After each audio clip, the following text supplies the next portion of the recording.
Amit, you are fired. जो तू इतने घंटे फोटोग्राफी में वेस्ट करता है, मेरा इतना पैसा वेस्ट करता है, देख इसने मौका कितना फटाफट निकाल दिया। लाइफ किधर है? हाँ, लाइफ है, इतनी ज्यादा लाइफ है इस फोटो में। Worst influencer I have seen. D means everyone shows off and has no dignity and chews with her mouth open. These influencers look like absolute clowns yapping on their broadcast channel all by themselves. It's like they are talking to a wall. She is a liar and will do anything to sell a product. She reminds me of 3 Idiot में Karina's fiance. She is the Urvashi Rotela of YouTube. In this video, we are going to talk about Sara Saroj disrespect her house helper, साथ ही cameraman controversy और different brands को same claims के साथ promote करना। For context, सारा एक influencer हैं और साथ ही व्लॉगर भी हैं। रिसेंटली सारा के एक वीडियो की वजह से उन्हें काफी बैकलैश मिल रहा है, स्पेशली रेडिट पर, जिसमें क्लियरली ये फील हो रहा है कि वो अपने हाउस हेल्प के साथ काफी रूड टोन में बात कर रही हैं। सिचुएशन ये थी कि उनका हाउस हेल्प गाँव जाने वाला था, तो टिकट बुक करने की बात हो रही थी। इसके बाद सारा ने कैजुअली बोल दिया, ये लोग बस जाने की बात करते हैं, वापस आने की नहीं। Is going to his गाँव, but not now in August। ये लोग ना खाली जाने की करते हैं, वापस आने की नहीं करते। There is no guarantee।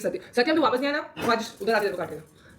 अब देखा जाए तो ये एक छोटी सी लाइन लग सकती है, बट टोन और कॉन्टेक्स्ट के साथ ये काफी डिसरिस्पेक्टफुल फील होता है। और अगर आप वीडियो देखो तो और क्लियरली समझ आता है कि प्रॉब्लम सिर्फ वर्ड्स में नहीं है, बल्कि उनके बोलने के तरीके में भी है। और ये पहली बार नहीं है, इससे पहले भी ये नोटिस किया गया कि वो अपने आसपास के लोगों के साथ, इंक्लूडिंग हाउस हेल्प, काफी डिसमिसिव या रूड टोन में बात करती हैं। एक बार सारा ने अपने ब्रॉडकास्ट चैनल पर अपने फ्रॉथर प्रोडक्ट का प्रमोशन करते हुए लिखा, it's the frother of everyone's dream made for real homes, no battery is being washed by in the sink now. Detach the head, put it to wash, reattach and repeat. अब technically देखा जाए तो सारा ने marketing करने की कोशिश की है। घर में कभी कभी हाउस हेल्पर को पता नहीं होता कि कौन सा अप्लायंस बैटरी ऑपरेटेड है या कैसे क्लीन करना है। सारा ने इनडायरेक्टली बाय रेफरेंस यूज करके ह्यूमरस बनने की कोशिश की है, लेकिन इशू यहाँ ये है कि रिलेटेबल बनने के चक्कर में एक स्टीरियोटाइप पुश हो रहा है। अगर कोई प्रोडक्ट स्पेशल केयर डिमांड करता है तो रिस्पॉन्सिबिलिटी ओनर की होती है कि वो क्लियरली एक्सप्लेन करे। ये भी हो सकता है कि सारा और उनके हाउस हेल्प के बीच का रियल लाइफ इक्वेशन डिफरेंट हो, मे बी उनके आपस का इक्वेशन कैजुअल हो, या वो ऐसे ही बात करते हो, क्योंकि कई बार उन्हें अपने पेरेंट्स के साथ भी सेम टोन में बात करते हुए देखा गया है।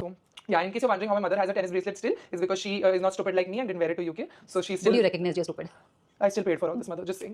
Medium. लेकिन एज एन ऑडियंस हमें उनका पर्सनल रिलेशनशिप नहीं पता, हम सिर्फ वही जज करते हैं जो पब्लिक प्लेटफॉर्म पर दिखाया जाता है। और जब आप एक पब्लिक फिगर हो तो आपके वर्ड्स और टोन एम्पलीफाई हो जाते हैं, इसलिए जब आप ऐसे क्लिप्स या पोस्ट शेयर करते हो तो ऑब्वियसली लोग आपको कॉल आउट करेंगे ही। ऐसा पहले भी हो चुका है, जैसे श्रेया कालरा के केस में, जहाँ उन्होंने अपनी हाउस हेल्पर को डेरोगेटरी वर्ड बोला था और उस पर भी काफी बैकलैश आया था। इसके बारे में हमने यहाँ पर बात करी है, तो आप इस वाली वीडियो को भी देख सकते हो। चाहे आपका रियल लाइफ रिलेशन कैसा भी हो, जब आप उसे ऑनलाइन दिखाते हो तो वो एक मैसेज सेट करता है, और अगर वो मैसेज डिसरिस्पेक्ट या इनसेंसिटिविटी जैसा लगता है तो लोग रिएक्ट करेंगे ही। सारा को एक और रीजन के लिए काफी बैकलैश मिल रहा है, और वो है constant product promotion plus repetitive claims. देखो, यहाँ किसी को प्रमोशन से प्रॉब्लम नहीं है, प्रॉब्लम उन ओवर प्रॉमिस्ड क्लेम से है जो प्रोडक्ट के साथ किए जाते हैं। Do you see all that baby hair I'm getting? Honestly, with the insane amount of hair fall I was having at the start of the year, I didn't think this growth was even possible. सारा almost हर दूसरे product के साथ ये claim करती हैं कि इससे मेरी हेयर लाइन इम्प्रूव हो रही है, या this product is working amazingly for me. लेकिन रियलिस्टिकली देखा जाए तो किसी भी हेयर केयर प्रोडक्ट को विजिबल रिजल्ट्स देने में एटलीस्ट 3 to 6 months लगते हैं। ऐसे में जब आप बार बार नए ब्रांड्स के साथ सेम क्लेम रिपीट करते हो तो ऑब्वियसली ये सस्पिशियस लगता है। और सिर्फ 1-2 बार नहीं, सारा ने पहले भी मल्टीपल ब्रांड के लिए पेड प्रमोशंस किए हैं, जहां हर बार ऑलमोस्ट सेम नैरेटिव यूज होता है, सेम टाइप के शूट, सेम एंगल्स और सेम क्लेम्स, बस प्रोडक्ट चेंज हो जाता है। ये चीज इतनी नोटिसेबल हो गई है कि एक इन्फ्लुएंसर ओशिन तनेजा ने भी अपने ब्रॉडकास्ट चैनल पर सारा के हेयर ग्रोथ वीडियो को कॉल आउट किया था। लेकिन इतना बैकलैश होने के बाद भी सारा का पैटर्न सेम ही लग रहा है, हर नए ब्रांड के साथ वही hair growth effectiveness claim repeat करना, जो ऑडियंस के लिए क्लियरली मिसलीडिंग है। दूसरा कंट्रोवर्सी सारा के कॉफी ब्रांड के प्राइसिंग को लेकर है, स्पेशली उनके आइस टी और कॉफी प्रोडक्ट। सारा की एक रिसेंट वीडियो में वो अपनी फ्रेंड के साथ कॉफी के प्राइसेस डिस्कस कर रही थी। 5 सैशे के लिए वो ₹299 चार्ज करने की बात कर रही थी। ₹299 के हिसाब से अप्रॉक्स ₹60 पर सर्विंग पड़ता है। अब लोगों को ये प्राइस जस्टिफाई इसलिए नहीं लग रहा क्योंकि टेस्ट और क्वालिटी उतनी अच्छी नहीं लग रही है ऑडियंस को। और मैं बहुत अच्छा सेलिंग प्राइस रख रही हूँ, अट्रैक्टिव, 299